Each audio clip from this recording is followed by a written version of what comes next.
Yo, what's going on YouTube? It's Jordan, and today's video we're going to be talking about this fantasy hockey event that has just come out for NHL 26. Now you can see here we've got Taylor Hall, Gallagher, Shen, Barzal, Bjorkstrand, Spurgeon, Ben. You've got Letang there, Devon Taves, and Brady Shea. Ooh, Shea, that could be a good one for season one. And then we've got Bavillier, Palat, Lundell, Provorov, JVR, Couturier, Morgan Riley. You got Cousins, Lafreniere, Zaka, Byram.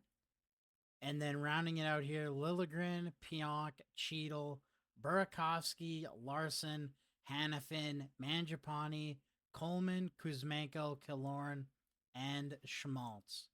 You can see here, guys, fantasy hockey players receive a +1 overall upgrade, and for each regular season goal scored.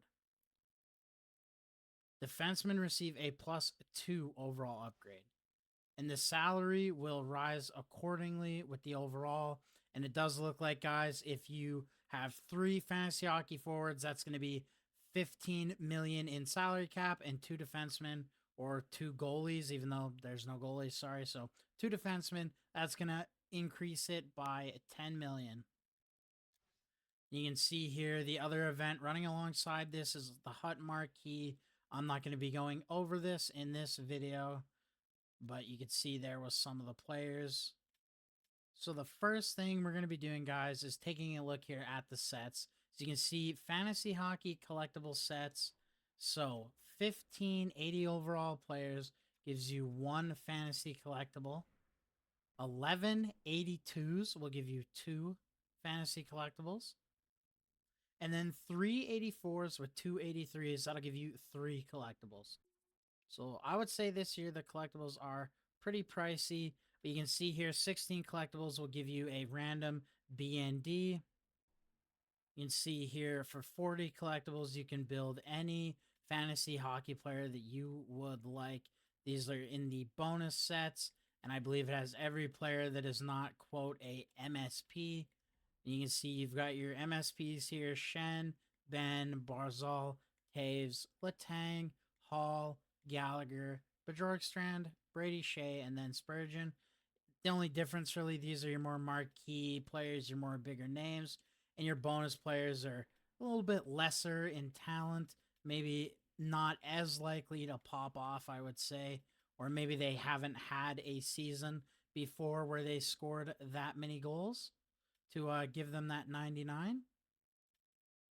And you can see here in the moments, we have 10 fantasy moments. Gives you some random 78s. You can get 1 fantasy collectible, 2, 3. So you can get 4 fantasy collectibles total just from doing the moments. And then taking a look at the objectives, you can see fantasy hockey. You can get 1 collectible for 5 daily reward packs. So for all doing these things, face-off wins, hip checks, stick lifts, dekes, backhand shots, slap shots, and snapshot goals. This is with all with marquee players. You can get 1, 2, 3, 4, 5, 6, 7, 8. You can get 12 collectibles. So you would only need to make 4 more collectibles to get your free BND. And then we're going to go ahead, take a look at the store. You can see we've got this pack, gives you 25 players. In every pack, there's a greater chance of a fantasy hockey player. This pack gives you a greater chance as well. It has 15 players, and it gives you 3 collectibles, so that's a little bit better value, I would say. Then this one, it's 18 players, guarantee, or there's a greater chance of a fantasy hockey player, sorry, not a guarantee. Same thing, this one, 30 players. In every pack, there's a chance. I would assume it's not a great chance. So you are pretty much guaranteed a 78 plus player. This one, 12 items. In every pack, there's a chance of a hockey collectible. 2.4% chance. And then contains 4 players. In every pack, there's a greater chance of a fantasy hockey player. Guaranteed a 78 plus.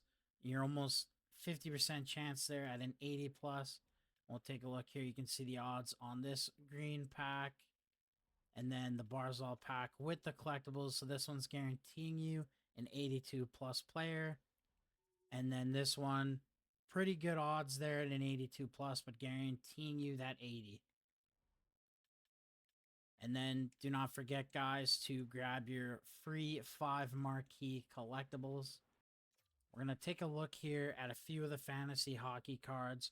I'm not going to look at all of them. This is going to be a shorter video, and I'm not often going to cover the HUT content, but today I thought, why not? And you can see here, this Timothy Liljegren, already 88 speed, 87 excel, a decent shot for a defenseman, good hands, decent checking, and solid defense stats. This is one I would say, if you can, I say make him. He should get some decent ice time in San Jose, and he's usable right now. Even if you can get him boosted up with a Swedish chemistry up +1 or 2 overall, this is a good card. And he only has to score. He's going to go up by 2, so 5 goals. That's going to get him to 95. So he's only going to need to score 12 goals. And he's only going to have to score 7 goals, I believe, to hit that 99. So he'd be a good bet. We'll take a look here at Belvillier. He's got the Canada. We'll take a look here at Belvillier. He's going to have that Canada chemistry for the team links. Solid speed and excel. Really decent shot. And just overall solid stats. He's only going to need 15 goals to hit 99. I would say that there's a really good chance he can hit 99. He's probably playing third or second line in Washington. And 15 goals, that's not too much for a player of his caliber. And then Taylor Hall here, this is one I see being one of the most made. He should be playing top 6 minutes in Carolina and already 90 speed and excel, great shooting, decent hands, and then the defense and the checking could be a little bit better. But at 6'1", 210 pounds, he's got that ankle breaker, X factor. I say this might be the best one just to make, if you're assuming he's not going to hit that 99. Like right now, this is a very usable card. And next, we're going to look at Andre Palat. I know it looks like I'm just doing them all in order, but I'm not trying to do that. But this is one for me. He's very sneaky because Palat, early in his career, he was a very high-end player. I don't think he's that good now, but 15 goals on a good New Jersey Devils team, it's not impossible. If he gets some time playing with Jack Hughes, especially if Hughes stays healthy, I could honestly see Palat getting 20, 25 goals. So this is one where if you're like a HUT millionaire kind of thing, you know, you want to just make a bunch. This is one I say if you can. He's not my first choice, but I would say if you have extra stuff, make him, because in my opinion, he's got a good chance to go to that 99. Brendan Gallagher here, I'm highlighting very quickly as I say, do not make him. I don't think he gets enough ice time in Montreal. I cannot see him scoring enough goals. So he's one I'd say, unless he's your favorite player, I would stay away. Here's one I want to highlight. I believe this is his first year in Chicago, but if he's playing with Connor Bedard, who we have to remember, yes, Bedard is a goal scorer, but last year really started to become a playmaker. Burakovsky, in my opinion, is a goal scorer. He's that sniper. For him to get to 99, he needs 17 goals. If he's playing with Connor Bedard and they find some chemistry, I say that's a very good bet for him to hit 99. And again, with Chicago chemistry being really useful right now, you can get him up to 84 right now. He'd have 89 speed, 89 excel. That's a very usable card right now. And again, if he finds chemistry with Bedard, he could score 30 goals. And he only needs 17. So this is one I could say could be in the running for being one of the first to 99. But again, that's if he finds that chemistry with Connor Bedard. These are two I would stay away from, Adam Larson and Morgan Riley. I don't know if Adam Larson has ever scored that many goals in his career, that would get him to be 99 overall, base starting at 81. And Morgan Riley, I know they really like to recycle him. I think this is his third or maybe even fourth fantasy card over the past 6 or 7 years. He did have a fantasy card, I believe, in NHL 24. I believe it didn't hit 99. And last year might have been Morgan Riley's worst season of his career at 31 years old. Do we really think he's going to have that big of a bounce back? I don't. So these are two I'd stay away from. And Matthew Barzal at 79 overall, already 85 speed, 86 excel. I don't know if he's quite usable at that 79 unless you can get him a overall boost, but he is one I could see hitting 99 for sure. He needs 20 goals to do it. Should be easy for him. It just depends if Patrick was able to help turn that team around to find some more offense. And another recycled one is Alexis Lafreniere here, guys. Needs 20 goals to hit that 99. He was one in NHL 24. He did hit 99. I don't know if he was one of the first ones, but he did hit it. It's only 20 goals. I think he's been a 20 goal scorer before.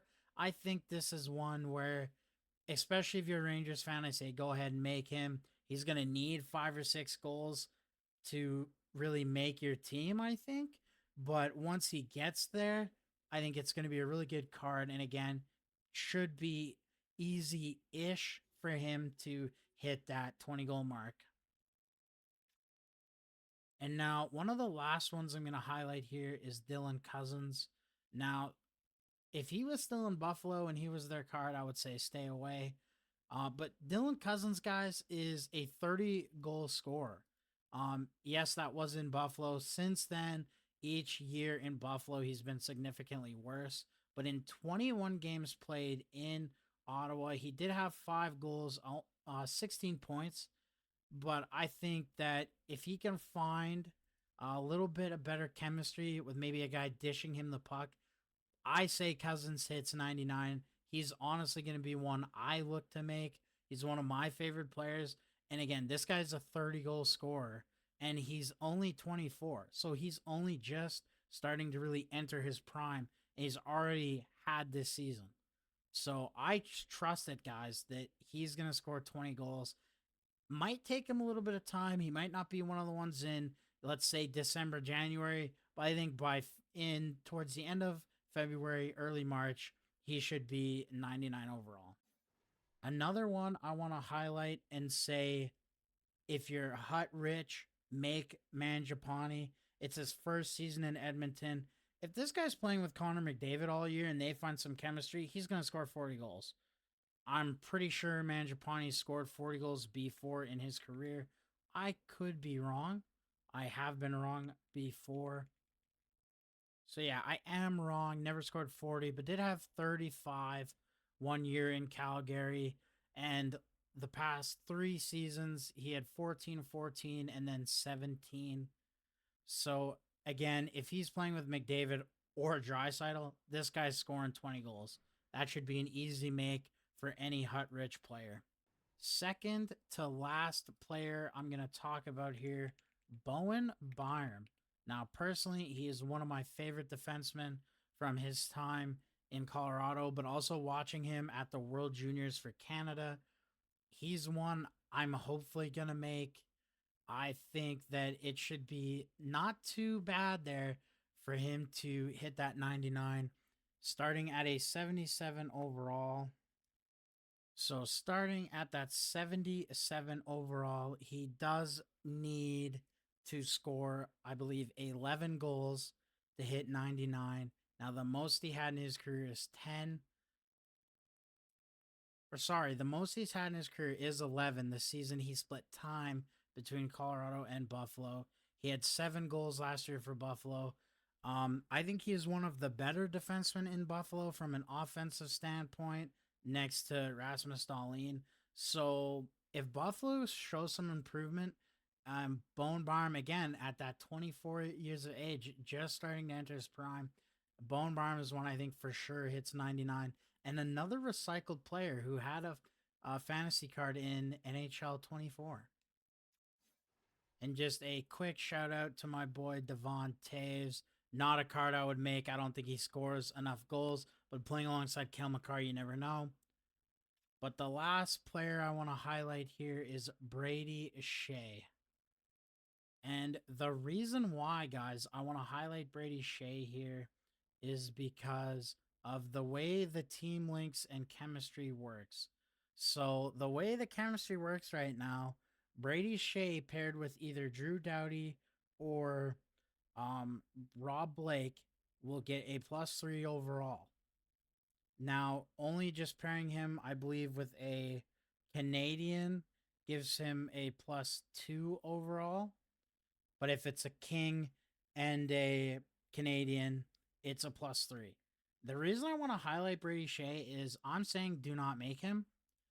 And people are going to say, well, Brady Shea, that's a good one to make because he scores a few goals. Plus, with the team links, he's going to be high overall.